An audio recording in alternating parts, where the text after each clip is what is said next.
Oui, bonjour à tous. Ben, écoutez, on va attaquer, c'est l'heure. Alors, exceptionnellement, on va enlever les masques parce que c'est plus confortable pour la conférence et vous pourrez mieux nous entendre. On a le maître, à peu près le maître entre nous. Donc merci d'être là avec nous ce matin pour cette conférence qui s'appelle Hymne à la voix. Alors historiquement, c'est plutôt les écrans qui se sont imposés et qui sont devenus interactifs, même avec le temps. Et puis là, la période Covid a rebattu un petit peu les cartes. On a recommencé à entendre fortement parler des assistants vocaux. Alors ça ne veut pas dire que les assistants vocaux n'existaient pas entre-temps, mais ils avaient été un petit peu éclipsés par les écrans tactiles. Et on va voir comment les interfaces vocales arrivent à se développer et reprennent un peu du mordant dans la période qu'on connaît. Voilà. Donc on va commencer peut-être par vous présenter. Je vous laisse la parole. Alors, présentation courte, 1 minute. On y reviendra un petit peu dans le déroulé. Donc, si vous voulez bien. Donc, Pierre. Bonjour, donc moi c'est Pierre Gall, je suis directeur technique pour une société qui s'appelle Witekio, qui est spécialisée dans le développement logiciel de l'embarqué jusqu'au cloud. Et j'interviens auprès de nombreux clients pour essayer avec eux, définir les meilleures solutions. Et parmi ces projets qu'on gère, il y a des projets dans lesquels intervient du vocal. Merci Pierre. Olivier. Bonjour, Olivier Raffard, Société Érudit, on est basé à Bordeaux. On fait le CIRI français, dédié métier, c'est-à-dire vraiment spécialisé dans un domaine particulier. La technologie est embarquable, elle est propriétaire, elle est déposée sous brevet. Et voilà, on est une vingtaine et on travaille principalement aujourd'hui dans les secteurs de la défense et de l'automobile.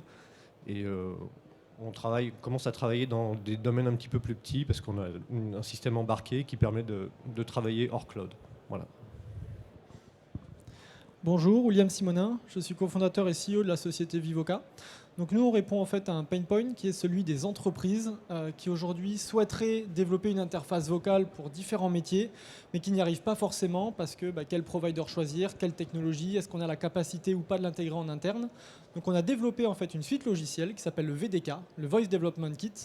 Et en fait, on a référencé dans ce logiciel les meilleures technologies qui existent dans le monde, qui sont à l'état de l'art. Donc on va parler de reconnaissance de type ASR, de wake word, de synthèse vocale, de biométrie vocale. Donc on travaille avec les plus grands groupes aujourd'hui.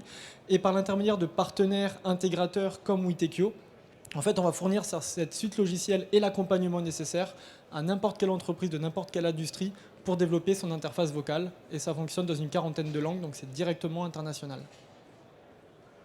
Merci messieurs. Alors Pierre, vous l'avez dit, chez Witekio, vous intégrez en fait les technologies vocales. Est-ce que vous constatez vous aussi un regain d'intérêt ou un fort intérêt sur ces technologies là depuis la période Covid?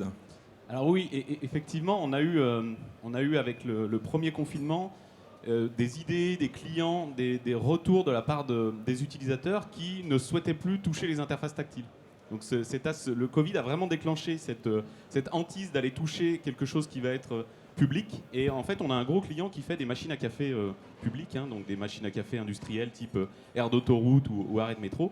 Et en fait, on a développé pour eux un POC qui permettait de démontrer qu'il était possible de piloter une machine à café directement avec sa voix et d'interagir avec la voix.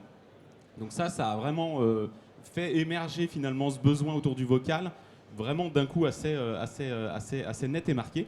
Et aujourd'hui, on a fait cette démonstration à ce client et ça a appelé d'autres usages derrière. On retrouve de l'usage du vocal dans les appareils domestiques, on va retrouver du vocal dans l'automobile, on va en retrouver vraiment de partout. Mais c'est vrai que le Covid a vraiment fait ce petit step-up sur la technologie. Merci. William, donc vous l'avez décrit, vous éditez un SDK sur les technologies vocales.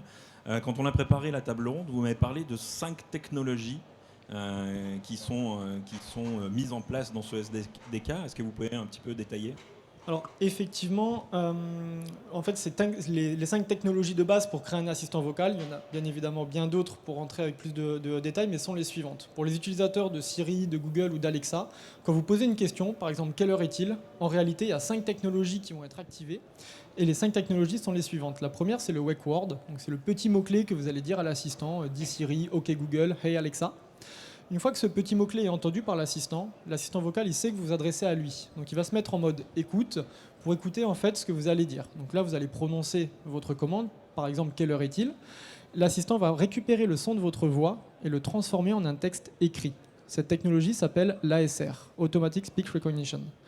Une fois que justement cette technologie a créé le texte écrit en français, en anglais, en allemand, elle va être analysée et reconnue par un moteur de NLU, Natural Language Understanding. Donc cette technologie a pour objectif de transformer un texte écrit en français en une intention compréhensible par une intelligence artificielle, par la machine, par le programme.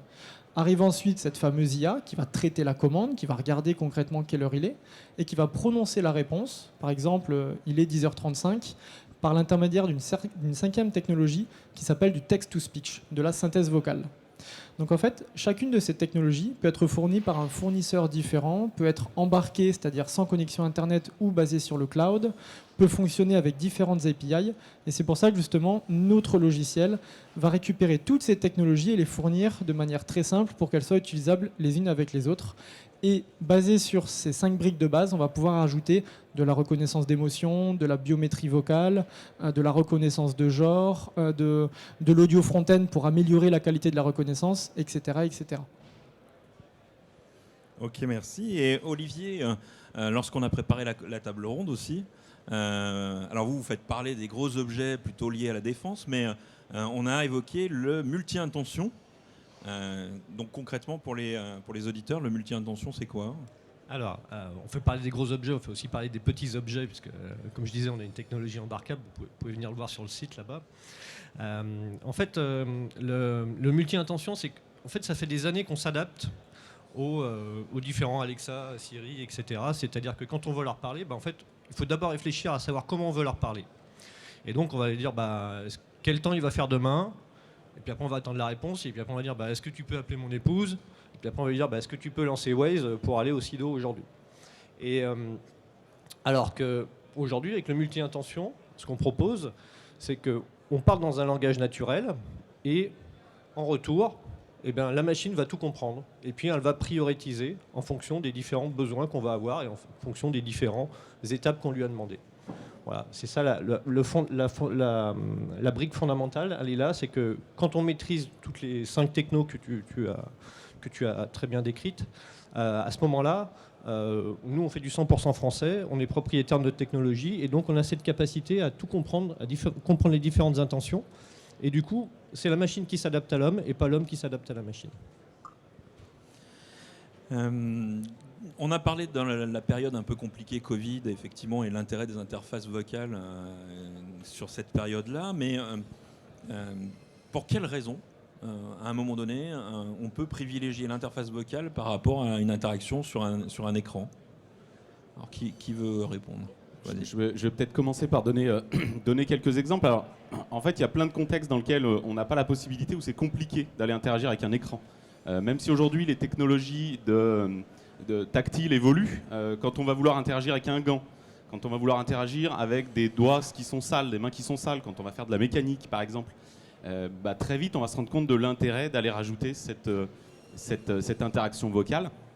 On va avoir des cas, par exemple on a vu des cas nous dans des laboratoires de recherche qui pendant que les laborantins font des manipulations, ils souhaitaient prendre des notes.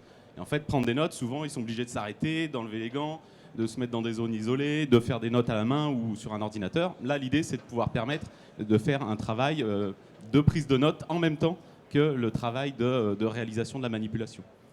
Donc, des usages, on en voit beaucoup. On voit émerger aussi des usages autour de la biométrie vocale que tu évoquais tout à l'heure, qui sont assez intéressants. Et c'est des choses qu'on a vu apparaître assez récemment, qui vont permettre d'identifier un utilisateur avec la voix. À partir d'une empreinte de biométrie vocale. Et ça, c'est aussi quelque chose qu'on a vu apparaître et qui prend de l'intérêt du moment où on va vouloir, de manière naturelle, en fait, venir s'identifier sur un système sur lequel on n'a pas d'obligation d'interagir avec le système en lui-même. On peut parler de s'identifier auprès d'une machine, auprès d'une voiture, auprès d'un système qui naturellement, avec lequel on ne va pas interagir, où on ne va pas pouvoir mettre un mot de passe, et la voix devient un système extrêmement intéressant.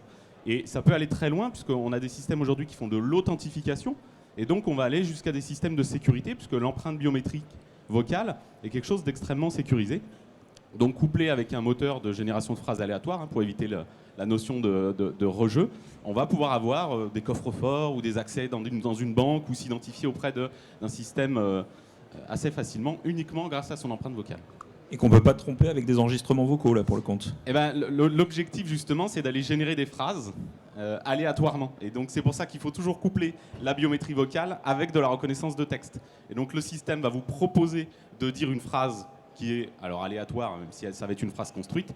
Et du coup, il va à la fois coupler l'empreinte vocale et la reconnaissance de la bonne phrase. Donc, ça évite ce fameux rejeu avec un enregistrement. Très bien. D'autres exemples, messieurs ? Oui, bien sûr. Après, comme tu disais, il y a effectivement l'authentification vocale, mais nous, on travaille beaucoup aussi sur la charge cognitive des utilisateurs. C'est-à-dire qu'en général, on travaille dans des contextes qui vont être assez chargés pour les utilisateurs. Alors, ça peut être le Rafale, mais ça peut être aussi dans la maintenance ou dans des environnements comme ça, où effectivement, le but, c'est d'alléger la charge mentale de l'utilisateur. Et donc à ce moment-là, plutôt que d'appuyer, plutôt que d'avoir à aller chercher quelque chose à un endroit, il va dire est-ce que tu peux me faire ça, est-ce que tu peux me faire ça, etc. Et donc du coup, ça permet d'alléger le travail de chacun. Tout à fait. En fait, ce qu'il faut vraiment retenir, c'est que peu importe dans quel domaine vous travaillez, que ce soit en B2B ou en B2C, la voix, c'est vraiment l'interface qui va révolutionner tout ce qu'on connaît aujourd'hui au niveau de l'interface homme-machine. On est passé du clavier à la souris, de la souris à l'écran tactile. La voix, c'est vraiment l'interface d'après. Déjà parce qu'on peut parler 5 fois plus vite que ce qu'on écrit. Ça demande une charge cérébrale beaucoup plus basse et en fait on le retrouve pour tous les besoins. Donc on a évoqué au tout début la problématique sanitaire. Donc effectivement à la voix il n'y a pas d'interaction, donc on ne touche pas un bouton d'ascenseur, on ne touche pas une borne tactile. On peut utiliser la reconnaissance vocale pour des gains de productivité. Récemment, par exemple, on a eu un cas d'usage avec une banque qui avait dans son back-office énormément de salariés qui faisaient des comptes rendus. Bon, en fait, il y a un gain de productivité dans ça ou dans la logistique avec le Pick by Voice qui est énorme. On va retrouver des enjeux de sécurité. Donc, on a parlé, par exemple, grâce à la biométrie vocale. On va avoir des gains au niveau expérientiel pour les utilisateurs, donc que ce soit sur la Smart Home ou si je vous dis, par exemple, je dis à mon assistant, je sors, éteins tout et ferme la porte. Bon, j'ai gagné pas mal de temps par rapport à si je devais remonter, éteindre une lumière. Je ne vous parle pas de l'accessibilité avec une personne handicapée pour qui ça va être un vrai enjeu, ça ne va pas être juste de l'expérientiel. Si je dis par exemple à mon assistant retail, rajoute à mon panier de quoi faire des crêpes pour 4 personnes, là en fait, en 20 secondes, j'ai gagné 3 minutes de me balader dans tout le workflow de l'application standard pour aller sélectionner ma boîte d'œufs, mon ci, mon là. Donc il y a énormément en fait, de familles et de domaines où la reconnaissance vocale peut vraiment innover et révolutionner en fait l'expérience utilisateur, les usages et différents pain points qu'on a en fait aujourd'hui du coup dans tous nos process et toutes nos utilisations en fait d'interface. Bon, ça a l'air super la voix, mais du coup, Olivier, quand on met un assistant vocal dans un Rafale qui fait un bruit incroyable, comment l'assistant vocal arrive à entendre la voix du pilote ? Alors là, on pourrait rentrer un petit peu dans la technique pour ça, mais on va prendre deux exemples assez marquants. Aujourd'hui, dans l'automobile, principalement, on utilise une solution qui s'appelle Nuance. Enfin, beaucoup de sociétés utilisent ça. Et par rapport à Google, par exemple, la différence fondamentale, c'est que le modèle, quand il a été créé, ou les enregistrements qui ont été utilisés, soit il y avait du son derrière, soit il n'y en avait pas. Et nous, par exemple, on a créé le modèle avec du son derrière, ce qui permet en fait de s'affranchir complètement de cette problématique-là, puisque quand on va détecter les sons ou les mots qu'on va chercher dans une phrase, et bien à ce moment-là, en fait, on s'affranchit complètement de ce problème-là. Et quand on a fait tester la solution à Luc Julia, je me souviens, il est venu et tu peux dire qui est Luc Julia. Luc Julia, c'est le fondateur de Siri. Et il travaille maintenant il a été VP Innovation pendant une dizaine d'années chez Samsung et maintenant il est passé chez Renault. Et quand on lui a fait tester la solution, donc on avait un micro comme celui qu'on a sur le stand là-bas, un micro à 2 €. Hein, et donc il a pris son téléphone, il a mis la radio à fond à côté, en plus c'était quelqu'un qui parlait, et puis lui il posait des questions à notre petit Raspberry. Et en fait, on comprenait parfaitement parce qu'on était capable d'isoler ce son-là. En fait. Alors après, il y a plusieurs techniques pour isoler le son et pour s'affranchir du contexte autour. Mais voilà, naturellement, en fait, soit la technologie elle est capable d'appréhender le son qu'il peut y avoir autour, soit elle n'est pas capable de le faire. Mais souvent, en fait, c'est très très rare d'être dans un environnement maîtrisé, en particulier au niveau sonore, quoi.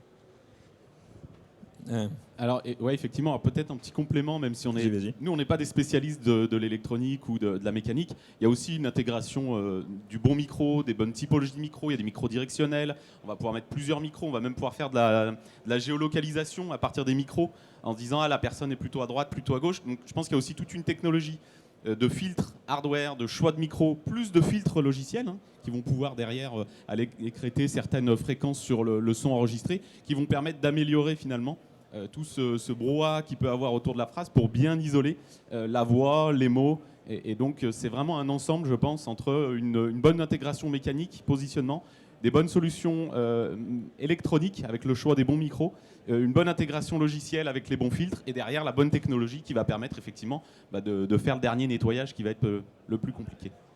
William. Tout à fait. Effectivement, il y a une croyance populaire qui est restée par rapport aux premiers assistants vocaux qui est j'ai testé, ça marche moyennement, ça comprend un coup sur deux. En fait, pour les premiers assistants, c'était vrai. Et c'est principalement à cause de la problématique d'audio front-end. Donc justement, il y avait trop d'écho, trop de bruit qui était difficilement traitable pour plusieurs raisons. Donc déjà, il n'y avait pas toutes ces technologies, filtre hardware, filtre software, beamforming pour vraiment détecter qui parle et où est-ce qu'il faut focaliser l'écoute. Mais également parce qu'il y a eu des bons technologies qui ont été faits ces dernières années. D'ailleurs, on a tous dans nos poches des smartphones qui sont plus puissants que les plus puissants des ordinateurs du coup qu'on pouvait acheter dans le commerce il y a 4 ans. Donc en fait, nous ne sommes plus limités aujourd'hui aux problématiques software et hardware. Tous les outils sont là. Donc c'est juste maintenant du coup les développements qui sont faits, qui sont en croissance exponentielle, qui vont permettre aujourd'hui à des assistants vocaux d'avoir limite une meilleure compréhension que ce qu'une oreille humaine pourrait avoir. Donc si on utilise vraiment les bons partenariats, les bonnes technologies, le bon hardware sous-jacent et les bons filtres audio, on peut vraiment faire des miracles. Et pour l'avoir testé dans le domaine industriel où parfois il y a des bruits qui sont vraiment très compliqués, en fait tout simplement en tant qu'être humain, s'il y a un bruit très strident, on ne va pas réussir à entendre ce qu'il y a derrière. Par contre, pour une machine, c'est très simple du coup de programmer le système pour que au-dessus de tant de décibels, le système ne l'écoute pas du tout. Donc en fait, on arrive à des solutions qui sont vraiment ultra performantes de ce côté-là. Et du coup, on arrive vraiment à isoler la voix d'un être humain et avec certaines briques de reconnaissance d'avoir des taux de performance où on est quasiment, voire même supérieur à ce qu'un être humain pourrait comprendre d'un autre être humain. Alors, il y a sans doute une question que se pose le public. S'ils sont intéressés par les assistants vocaux, c'est la question du coût. Alors je vais vous embêter un peu parce que je vais faire les réponses déjà toutes faites, ça dépend du projet, etc. etc. Donc on va passer ça à l'as. Et est-ce que vous pouvez donner une fourchette? L'objectif étant pas de donner à l'euro près le budget, mais ça coûte combien de faire un POC, alors un proof of concept, une espèce de prototype, avec un assistant vocal sur un de ces produits? Qui veut se lancer? Allez, je me lance. Merci. Alors en fait, reprenons le problème du départ. C'est quoi la démarche pour réaliser l'intégration d'un système vocal dans son système embarqué, dans son système cloud? En fait, aujourd'hui, la première chose à faire, si on veut faire un POC, ça va être d'isoler quelques cas de figure simples qu'on souhaite tester. Une fois qu'on a isolé les cas de figure, on va faire un choix de technologie. Et ensuite, on va faire une intégration de ces technologies sur ces cas de figure simples. Donc ça veut dire que développer un POC, en soi, c'est pas complexe. Ça ne demande pas un nombre de jours incroyable. Les technologies qui sont fournies, et je connais plutôt bien la technologie du Voca, sont extrêmement simples d'usage pour des équipes de développement. C'est quelque chose d'assez naturel. Je vais aller décrire mes phrases, décrire les mots-clés que je veux isoler. Et ensuite, je vais aller, grâce au SDK qui est fourni, l'intégrer dans mon application et demander à démarrer une interaction et récupérer à la fin l'intention qui avait été levée par la phrase pour derrière faire un traitement en conséquence. Donc, tant qu'on ne parle pas d'une industrialisation forte, complexe, avec du test très poussé, avec un grand nombre de phrases, d'un grand nombre de mots-clés à reconnaître, en fait, un POC, ça va être quelques jours de travail.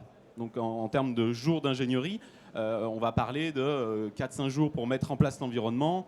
Et encore, on va dire, si on est dans des environnements Raspberry Pi où on a déjà tous les SDK qui sont fournis et les environnements de développement fournis, ça peut être de l'ordre de la demi-journée. Si on souhaite l'intégrer dans son projet, sur son système embarqué, là, ça va prendre quelques jours le temps d'intégrer, de faire les modifications du Linux, par exemple, pour intégrer les stacks. Et ensuite, on va parler d'une demi-journée pour intégrer les actions. Sachant que la partie vocale, c'est en fait pas grand-chose. Je donne une phrase, je vais récupérer à la fin une intention. Et cette intention, en fonction de ses paramètres, je vais pouvoir appeler la méthode, la fonctionnalité que j'ai envie. Donc par exemple, si je prends l'exemple de notre machine à café, on a pu faire l'intégration de la stack Vivoca en 5-6 jours. Et on avait réussi à commander des cafés et à demander le niveau de sucre et à demander, il y avait une troisième intention qu'on avait gérée. Et donc en 5 jours, on avait réussi à faire l'intégration de la stack et on avait repris l'application existante. Et il suffisait, à la place de l'interaction qu'on faisait au tactile habituellement ou à la souris, il suffisait d'appeler la méthode au moment où l'intention vocale était levée par le moteur d'intention vocale. Donc pour faire un POC, vraiment, c'est quelque chose qui peut être assez rapide. Alors merci Pierre, parce que vous avez été assez précis sur le nombre de jours. Par contre, vous avez esquivé la question du coût, donc je vais me tourner vers mes 2 autres intervenants. Alors, combien ça coûte ou dit autrement, moi, je ne m'engagerai pas pour les autres. Hein, mais, dit autrement, à partir de combien on fait vraiment du sur-mesure. On fait vraiment du sur-mesure. Donc, nous, par contre, on a besoin d'appréhender le contexte métier, le vocabulaire qui est utilisé, etc., de discuter des différents process qui vont être utilisés pour les différents utilisateurs. Donc nous, on va être sur une fourchette. Moi, je vais lancer des chiffres, hein, parce qu'il n'y a pas de tabou là-dessus. C'est ce que je demande. On va être entre 10 000 et 50 000 euros pour faire un POC. Un POC, ça dure entre 3 à 6 mois. Mais par contre, à la fin, vous avez quelque chose vous avez juste appuyé sur le bouton et c'est industrialisable. Voilà. Et c'est quelque chose qui fonctionne très bien, ça s'intègre très vite. Et après, en plus, vous êtes complètement libre d'améliorer la solution ou pas, mais en tout cas, nous, on a ce qu'on appelle un word error rate, c'est-à-dire un taux de compréhension qui est à 97%, qui est, je pense, un des meilleurs du marché. C'est même mieux que Google. Donc aujourd'hui, voilà. On peut pas vouloir quelque chose de grande qualité à 5 000 euros, c'est pas possible. Aujourd'hui, effectivement, comme tu disais, il y a du temps ingénieur, il y a du temps intégration, il y a du temps pour comprendre les besoins et ce qui va vraiment être utile à l'utilisateur, parce que parfois entre ce qu'on imagine, ce qui va être utile et finalement ce qui est utile à la fin, il y a un petit écart. Donc voilà. J'espère que j'ai répondu à la question. Oui, William, super, merci Olivier. William, pour vous aussi, alors si je résume de quelques jours à 6 mois et de 10 à 50 000 euros, on est dans cette fourchette-là aussi ? En fait, pour moi, il faut vraiment différencier, pour répondre de manière précise à la question, 3 choses. Tout d'abord, il va y avoir le coût de la technologie, le coût one shot. J'achète un logiciel, je choisis une techno. Bon là, effectivement, ça va être quelques milliers d'euros en fonction du nombre de langues, de ce que vous allez choisir. C'est un coût fixe. Après, vous allez avoir effectivement le temps d'intégration. Donc là, ça peut être également de quelques jours à quelques mois en fonction de ce que vous allez vouloir. Donc si sur un site où il y a 3000 fonctionnalités, vous allez avoir besoin du coup d'imbriquer une intelligence artificielle avec du big data, cette data va coûter cher. Il y a des projets qui peuvent mettre plus d'1 an à se mettre en place en fonction de ce que vous voulez. Oui, c'est sûr. Et il y a des projets, en fait, en quelques jours, ça se fait très simplement. Mais ça, c'est un deuxième coût fixe, c'est un investissement. Après, il y a un troisième coût qui est en fait le vrai coût que vous allez avoir, c'est le coût de la production. Si je prends un industriel quelconque qui va vouloir intégrer de la reconnaissance vocale dans ses robots, sur tout le marché, il va se retrouver face à 2 business models. Il y a des déclinaisons, mais grosso modo 2. On va retrouver celui des technologies cloud, des GAFA, où les 3 quarts du temps, c'est un coût à l'utilisation. Donc à chaque fois que vos utilisateurs vont faire une requête, par exemple pour demander quelle heure il est sur une des applications avec le système, par exemple Google, vous allez être facturé de quelques dizaines de centimes en fait, à chaque requête. Et d'un autre côté, vous allez avoir des coûts par licence d'exploitation. Donc, le coût de ces licences peuvent aller de quelques centimes à quelques milliers d'euros en fonction du volume, etc., etc. Donc c'est vraiment très spécifique. Et là, ça va être un coût unitaire par produit déployé ou commercialisé. Et c'est vraiment en fait ces coûts-là qui vont être les vrais coûts de production, parce que ce qu'il y a au début, il faut le voir comme un investissement, parce que ça va être un coût one shot. Donc c'est très important du coup de garder ça à l'esprit. Et je terminerai du coup par dire que plus on avance vraiment dans le temps, plus on voit en fait une baisse des coûts sur le marché. Pour vous donner un ordre d'idée et un exemple concret, pour un Wake Up Word, alors je vais prendre un exemple, une boîte comme Castorama, je ne travaille pas avec eux donc je peux dire n'importe quoi, c'est juste un exemple. Si une boîte comme Castorama décidait de faire un assistant vocal avec un Wake Word OK Casto, avec les anciennes technologies, en fait, il y allait avoir besoin, pour faire un Wake Word assez simple, d'enregistrer la voix de peut-être une trentaine ou une cinquantaine de personnes, des hommes, des femmes, des personnes plus ou moins âgées, avec bruit de fond, sans bruit de fond, et essayer de travailler avec cette data qu'on va passer dans des réseaux de neurones pour essayer de générer un modèle acoustique qui va être précis. Donc ça, grosso modo, pour le client, il allait être dépendant d'un fournisseur, ça allait mettre quelques semaines, ça allait coûter quelques milliers d'euros, il y avait des enjeux de data, c'était compliqué. Mais même pour faire un POC, c'était obligatoire. Aujourd'hui, avec les technologies du coup qu'on a, c'est gratuit, ça se modélise sans data, ça prend entre 3 et 5 secondes et le client est totalement autonome. Donc tout ça pour vous dire que ce n'est pas forcément ce Wakeword-là qui s'est retenu, mais en tout cas pour faire un POC, ça devient de plus en plus accessible.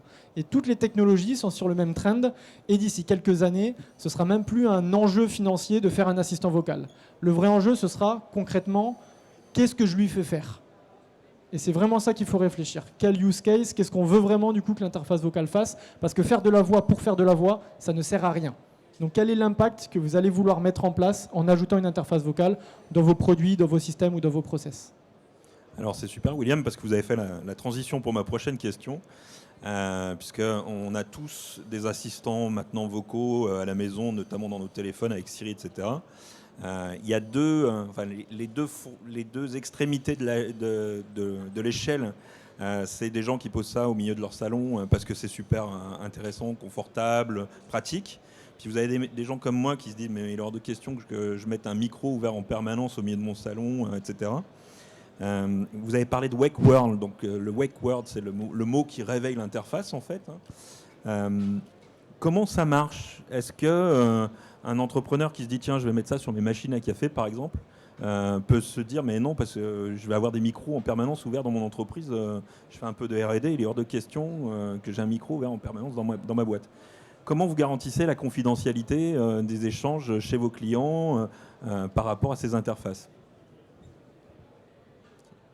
Moi, je peux répondre parce que ici, je pense sur les trois, on est les seuls à utiliser une techno hors GAFA, donc 100% française et donc vous maîtrisez complètement vos données. Donc après, le problème, c'est pas tellement l'écoute, c'est ce qu'on va faire des données derrière. En fait, Google, il pourrait très bien écouter ou Apple, mais il ne faudrait pas qu'ils écoutent et que derrière, ils retranscrivent ce qu'ils ont entendu pour l'analyser. Donc forcément, ils font ça pour améliorer la qualité de leur reconnaissance vocale. En même temps, quand on accepte d'utiliser leur technologie, on le sait. Donc voilà.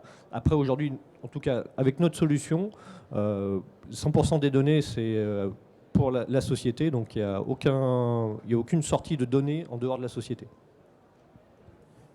Effectivement, alors il faut vraiment différencier effectivement l'approche que vont avoir les GAFA de solutions que vous allez pouvoir déployer vous. Déjà, il faut différencier l'approche cloud de l'approche locale. Quand vous êtes sur une reconnaissance qui s'effectue en local, quelque part, le flux sonore n'est pas envoyé sur un serveur et donc, quelque part, vous pouvez être rassuré du fait que ce flux sonore reste en local. Donc ça peut faire un différenciant marketing sur un produit en disant reconnaissance au local, pas de transmission de votre voix. Ensuite, même sur les systèmes des GAFA, vous allez avoir, ou des systèmes cloud, vous allez avoir cette notion de Wake Word qui va être un système qui permet un déclenchement local de l'enregistrement. Ça veut dire que le reste du temps, je ne sais pas ce que fait Google, mais le reste du temps, le système n'est pas censé écouter, il n'est pas censé transmettre de messages de phrases. Donc le Wake Word, c'est un système qui est toujours une reconnaissance locale, donc il n'y a pas de transmission, sinon vous imaginez qu'il faudrait en permanence streamer un flux audio vers des services cloud, ça pourrait avoir des coûts qui sont très importants. Et donc ce système-là, il est uniquement là pour reconnaître un mot-clé, qui est le Wake Word, et ensuite vous allez avoir une phrase qui va pouvoir être enregistrée. Et donc là, l'utilisateur, il est au courant quelque part qu'il est enregistré et il va juste donner des intentions. Après, que vont faire les fournisseurs du service de ces informations-là ? Ça, c'est effectivement une autre question. Mais en soi, on est bien d'accord qu'il est important, quand vous allez designer un système vocal, d'indiquer à l'utilisateur quand il est réellement enregistré pour lui dire « Attention, là, je t'écoute ». Et en fait, d'un point de vue expérience utilisateur, c'est ce que tu évoquais tout à l'heure, de toute façon, c'est indispensable de bien expliquer à l'utilisateur à quel moment il est écouté, à quel moment il ne l'est pas. Souvent, on a soit un fond sonore ou quelque chose de visuel qui va permettre d'indiquer à l'utilisateur que j'ai reconnu un mot-clé, je suis à ton écoute et attention, ce que tu vas dire est écouté. Donc, voilà. Tout à fait.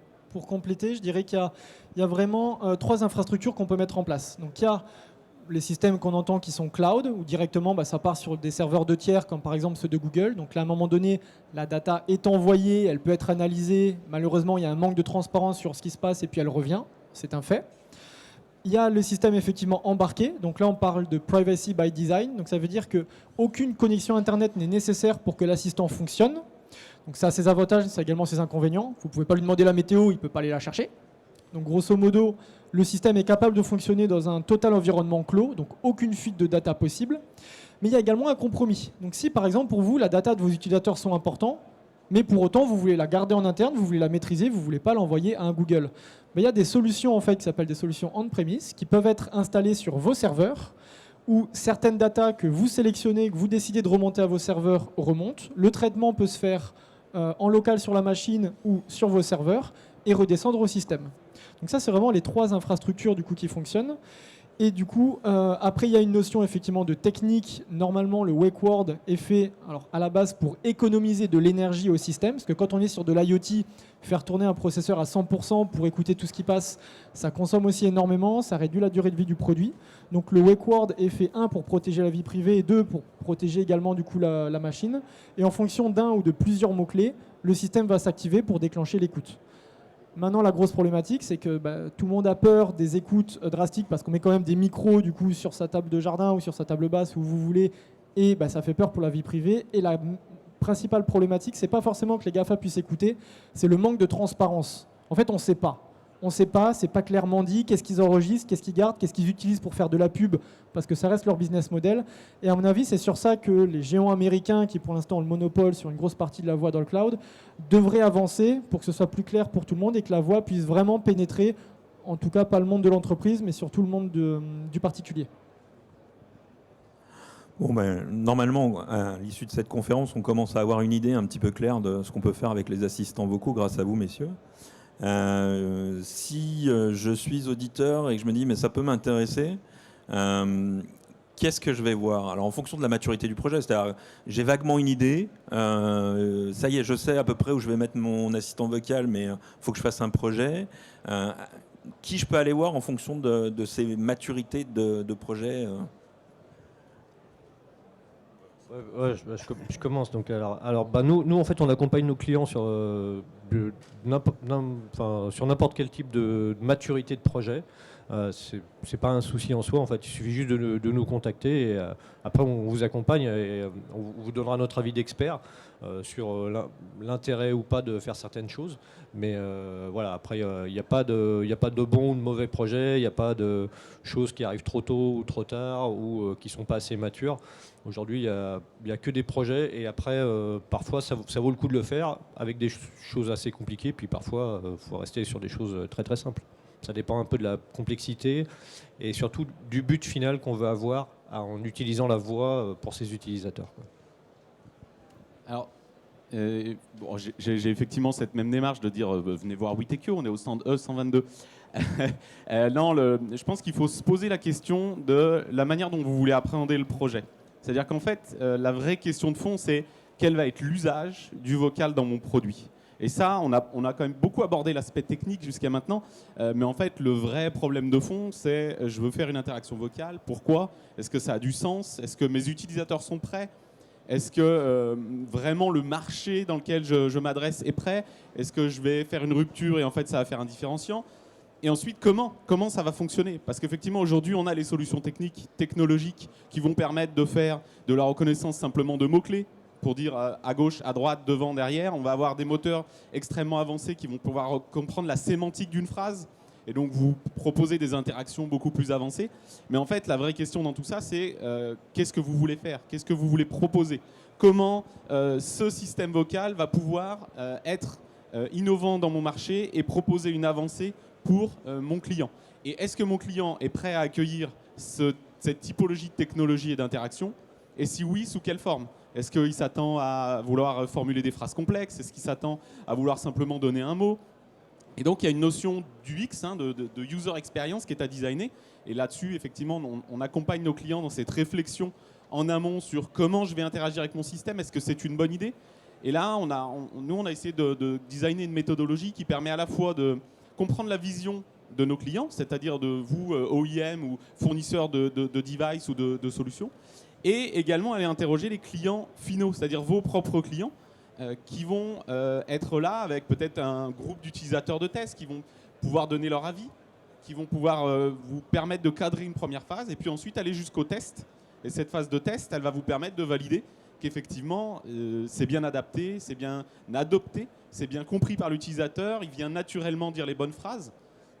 Et donc je crois que une des démarches pour savoir qui on veut contacter, c'est aussi de se dire comment je vais être accompagné au-delà de l'aspect technique et technologique sur l'ensemble de ma démarche en fonction du niveau de maturité que vous avez là-dessus. Ça peut être intéressant d'aller s'adresser à des gens qui ont cette notion et cette compréhension de l'expérience utilisateur. William? Tout à fait, je rejoins absolument du coup ce qui a été dit. Pour moi, il y a deux choses qui sont importantes. La première, c'est le pourquoi. Vous voulez rajouter une interface vocale, pourquoi? Si la réponse n'est pas claire à cette question, c'est que le projet n'est pas assez mûr. Si vraiment il y a le pourquoi, si vous savez quel pain est-ce que vous allez résoudre, le deuxième conseil que j'aurais du coup à fournir, ce serait faites des tests directement avec vos clients. Parce qu'on a beau faire toutes les tables rondes en interne qu'on veut, il va dire ça, s'il dit ça, on va répondre ça. Et on l'a vécu une centaine de fois, quand vous allez fournir le produit au client, ce qu'il va dire, vous vous y attendez, mais genre pas du tout. Vraiment, vraiment pas du tout. En fait, comme il n'y a aucune barrière à l'interface vocale, en fait, on peut demander n'importe quoi. À l'inverse d'un workflow d'une application mobile où il y a des menus de sous-menus, on est guidé. À la voix, en fait, on peut faire des jumps, on peut vraiment tout imaginer. Et en fait, c'est vraiment ces retours terrain qu'il faut essayer d'impliquer le plus tôt possible dans la conception du projet pour le faire évoluer. Et c'est ça qui fait que les assistants seront pertinents. Également, n'essayez pas de tout faire d'un coup. Commencez avec les commandes simples, faites des tests, sortez une V1 et on l'améliore pour la V2, la V3, la V4, etc. L'assistant proactif, omniscient, etc., vous ne pourrez pas le créer d'un coup directement. Donc ça, c'est vraiment du coup des retours d'expérience qu'on a pu avoir avec nos clients, les premiers conseils du coup qu'on donnerait si vous voulez de manière efficace intégrer de la reconnaissance vocale dans vos produits. Merci beaucoup. Donc, vous avez entendu, en sortie de conférence, vous pouvez venir voir nos intervenants, bien évidemment. Ils ne vous demanderont pas tout de suite de sortir le chéquier, donc c'est intéressant. Et vous pourrez un petit peu avancer sur ces problématiques d'assistants vocaux. Est-ce qu'on peut faire parler, en tout cas interagir vocalement avec n'importe quel objet? Vous avez dit lors de vos interventions que maintenant on n'était plus obligé d'être tout le temps connecté. Donc est-ce qu'on peut faire parler et interagir avec n'importe quel objet? Et quels sont, dans votre expérience, des POC, donc des projets qui ne sont pas allés jusqu'au bout? Et pour quelles raisons? Allez, je commence et on va revenir faire un petit tour côté de la technique sur cette question. Est-ce que je peux faire parler n'importe quel objet? Oui, mais. En fait, derrière les objets, derrière ces devices, derrière ces conceptions électroniques que vous allez réaliser, vous allez avoir des objectifs de coût qui vont donc tirer vers le bas la plupart du temps le microprocesseur ou le microcontrôleur que vous allez utiliser sur votre système.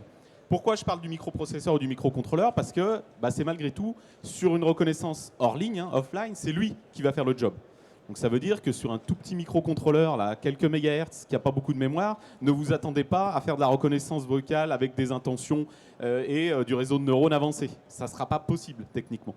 À l'inverse, si vous avez un processeur plutôt puissant, on parle d'IMX8 par exemple en ce moment, là vous allez avoir de la puissance de calcul, vous allez pouvoir faire ce genre de travaux assez facilement. Il y a aujourd'hui des systèmes avec des accélérations hardware de réseaux de neurones qui vont vous permettre encore plus d'améliorer les performances de la reconnaissance et de réduire la consommation d'énergie. Et ça, c'est l'autre point qui vient avec la question. J'ai l'envie d'avoir un système qui fait de la reconnaissance vocale hors ligne, mais j'ai aussi envie de tenir sur batterie pendant plusieurs jours. Est-ce que le moteur qui va consommer de la mémoire, qui va consommer du temps processeur, va me permettre de tenir autant de temps souhaité sur mon système? Va peut-être falloir que j'attaque la taille de ma batterie, va peut-être falloir que je simplifie mon wake word pour que la reconnaissance ne se fasse pas tout le temps. Peut-être que je vais enlever le wake word et je vais plutôt avoir un bouton qui va déclencher l'enregistrement. Du coup, mon système n'est pas en permanence en écoute. Bref, il y a énormément d'impacts techniques et de choix qui vont vous permettre de savoir si oui ou non vous pouvez bel et bien utiliser une technologie vocale sur votre système. Et puis ensuite, vous allez avoir la bascule vers le cloud, où là, la question ne va plus être la puissance locale, encore qu'il faut être capable d'acquérir le buffer, de le transmettre, mais vous allez avoir la question du forfait de data associé à votre objet. Si vous avez beaucoup de mots, beaucoup de phrases à transmettre régulièrement, parce que vous avez beaucoup d'interactions, si vous êtes sur un petit forfait GSM, vous allez avoir des problèmes. Pareil, si vous êtes en mobilité, vous risquez d'avoir des problèmes. Ah, parfait, merci. Moi, je vais répondre un peu plus compléments. simplement. Je vais dire oui, on peut sur n'importe quel device. Il n'y a aucun problème là-dessus. Après, effectivement, il y a la puissance de calcul, etc. Mais je dirais qu'aujourd'hui, avec les processeurs et la mémoire qu'on peut avoir sur n'importe quel device, il n'y a pas trop de soucis. Les seuls problèmes, les seuls projets que j'ai connus qui ne sont pas l'industrialisation, c'est en général des POC où, après la fin du POC, la direction a changé. La direction générale ou la direction de la société. Et donc c'est là où le projet n'est pas allé plus loin en avant, ou parce que les équipes marketing ont pensé que c'était pas le bon moment. Il y a quelques années en particulier, la voix n'était pas forcément quelque chose de très bien accepté, ou pas forcément un bon retour des utilisateurs. Et donc une certaine anxiété à mettre ça en avant. Et puis il y a d'autres clients qui n'ont pas aussi envie d'être des innovateurs. Ils ont envie de tester, ils ont envie de voir comment ça fonctionne, ils ont envie de voir quel peut être le résultat, mais ils n'ont pas envie de pousser ça sur le marché tout de suite. Merci. William? Tout à fait. Pour ma part, je dirais qu'à part effectivement les clients qui veulent juste faire de la veille, mais là, du coup, c'est juste de la veille, donc c'est pas vraiment un sujet. Il y a deux choses qui peuvent faire qu'un projet échoue. Le premier, en général, c'est des raisons effectivement hardware. Donc, soit c'est des projets qui partent from scratch et les entreprises ne sont pas correctement accompagnées. Donc, c'est pour ça qu'on vous conseille de vous rapprocher d'un professionnel pour faire les bons arbitrages techniques depuis le début. Parce que bon nombre en fait se disent bon, on a déjà le produit, on va juste rajouter un micro et puis ça va faire le job. Mais le micro, on ne peut pas le mettre là, on ne peut pas choisir ce qu'on veut, il n'est pas compatible. Bref, c'est pas la bonne démarche. Donc, rapprochez-vous vraiment d'un professionnel. Soit c'est des problématiques vraiment use case où on veut rajouter de la voix pour faire de la voix, puis ça n'a pas un vrai impact, il n'y a pas un vrai usage. Grosso modo, ça ne sert à rien. Donc, c'est les deux principales raisons qu'on a vues d'échec des projets de la voix. Alors, il y a des questions aussi Internet. Il y a Simon qui a posé une question sur les projets. Donc, on a parlé de cafetière connectée, on a parlé de prise de notes dans un laboratoire, on a parlé d'un Rafale vocal. Je dis connecté, mais c'est vocal. Et je laisse Simon reparcourir la conférence en vidéo. Il y a plein d'autres exemples qui ont été donnés par nos intervenants. J'ai gardé 5 minutes pour des questions dans la salle. Est-ce que vous avez des questions à poser à nos intervenants? Alors, je vais juste écouter la question. Donc, ne vous inquiétez pas.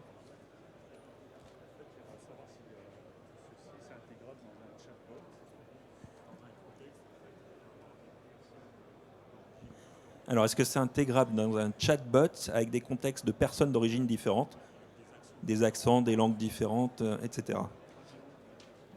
Des accents différents. Alors, la fameuse question des accents. On nous demande souvent, OK, votre assistant, il a un super word error rate, etc. Est-ce qu'il comprend l'accent de mon cousin qui vient du Sud? Il a un fort accent. Ça veut dire quoi, un fort accent? En fait, il faut se dire que les assistants vocaux, c'est un peu comme une personne. Et même moi, s'il y a une personne qui a un accent beaucoup trop prononcé, à un moment donné, je ne comprendrai plus. Donc, ce qu'il faut voir, c'est que les systèmes de réseau neurones fonctionnent à peu près de la même façon. Donc, bien évidemment, plus on avance, plus les types d'accents différents sont vraiment compris de manière très très poussée. Il y a même des déclinaisons qui existent. Par exemple, on a différentes langues dans notre catalogue. On a le français canadien. Donc, il y a déjà des spécifications qui sont faites sur des modèles, mais plus on avance, plus les modèles génériques vont être capables de comprendre du coup des forts accents, des personnes qui ont des extinctions de voix, des personnes dont la voix est de moins en moins audible. Mais il y a quand même du coup une limite à prendre en compte, et cette limite, ça dépend vraiment du use case, du matériel, de l'audio front-end du coup qui va être installé dessus, des choix, des arbitrages techniques qui ont été faits. Ce qu'on peut dire aujourd'hui, c'est que je dirais qu'il y a 2 fois moins d'erreurs que les technologies qu'on pouvait trouver il y a déjà 18 mois. 2 fois moins d'erreurs, c'est énorme. Donc ça va vraiment très très très vite, et d'ici quelques temps, ce sera même plus un sujet. Alors, je vais ajouter quelque chose, c'est que pour les très forts accents, la rose par exemple, la rose, vous pouvez utiliser n'importe quel moteur vocal, il vous détectera jamais rose derrière, c'est impossible. Au mieux, il va vous détecter rase. Pourquoi? Parce qu'on travaille à partir de phonèmes, et pour détecter des mots, on va utiliser ce qu'on entend en fait. Et donc, c'est pas grave, on va détecter rase, mais on va savoir que dans le contexte qu'on veut utiliser, c'est rose en fait. Est-ce que tu as des roses? Là, le rase, on va savoir que c'est des roses en fait. Voilà. Alors, j'ai Simon qui pose une deuxième question en ligne. Je vais la transformer un peu, mais il parle de l'expérience utilisateur. Ça représente l'expérience utilisateur, c'est la mise en contexte de la technologie auprès des utilisateurs, voir comment ils réagissent, mettre en place cette technologie pour qu'elle soit friendly pour eux. Ça représente à peu près quel pourcentage dans les projets? On est à 5, 10, 20, 30% du projet? Ça représente quoi? Et vous allez me dire, ça dépend du projet. Mais Olivier, je te laisse répondre. En moyenne. Ouais, avec plaisir, bien sûr. Je dirais que la mise en place du projet, ça va être 50%, et entre 50 et 70%, et qu'après, le retour utilisateur et l'affinage l'amélioration, ça va être entre 30 et 50%. En fait, la techno est assez vite mise en place. Il n'y a pas de barrière technique extraordinaire aujourd'hui. Derrière, par contre, effectivement, c'est beaucoup d'aller-retour avec les utilisateurs, mais je dirais comme dans tout développement software aujourd'hui, quoi. Effectivement, j'ai envie de dire, plus ce pourcentage va être important, plus votre projet a des chances d'être en succès. Donc en fait, il ne faut pas négliger cet aspect-là. Au contraire, il faut mettre l'effort nécessaire sur la compréhension du besoin, sur les typologies de phrases attendues, sur comment l'utilisateur comprend vraiment, faire des tests in situ avec des panels. Il y a des sociétés qui sont spécialisées qui peuvent vous faire des focus group avec des groupes d'utilisateurs par métier, par tranche d'âge. Et ça, c'est extrêmement important pour garantir le succès d'un projet. Donc il ne faut pas négliger ce budget-là. Et d'ailleurs, c'est la partie qui est souvent sous-estimée. Parce qu'on se dit, bon, bah, avec 5 ou 10% du temps à la fin, on fera des tests, on corrigera et c'est bon. En réalité, non. C'est vraiment beaucoup plus que ça parce que l'utilisateur est imprévisible. Mais également parce que c'est une partie qui ne s'arrêtera jamais d'évoluer. Donc en réalité, si à chaque fois qu'on a une idée, un bug, une autre façon de faire tester et un nouveau message qu'on voudrait que l'assistant comprenne, on faisait un changement, une update, en fait, on continuerait tout le temps à faire des upgrades. Donc ça, c'est vraiment le cas. À un moment donné, il faut dire, OK, ça, c'est suffisant pour une V1, on ressortira le reste après. Alors, vous avez sans doute encore plein de questions à l'issue de cette conférence. Ce que je vous invite tout simplement, c'est à la fin de la conférence, venir voir nos intervenants et puis échanger les cartes de visite, commencer à discuter d'éventuels projets que vous pouvez avoir. Moi, je vais remercier Pierre Gall pour Witekio, Olivier Raffard pour Érudit et William Simonin pour Vivoca. Merci beaucoup, messieurs. Vous avez été très clairs et très didactiques. Merci. Merci. Et bonne journée à tous. Merci, au revoir.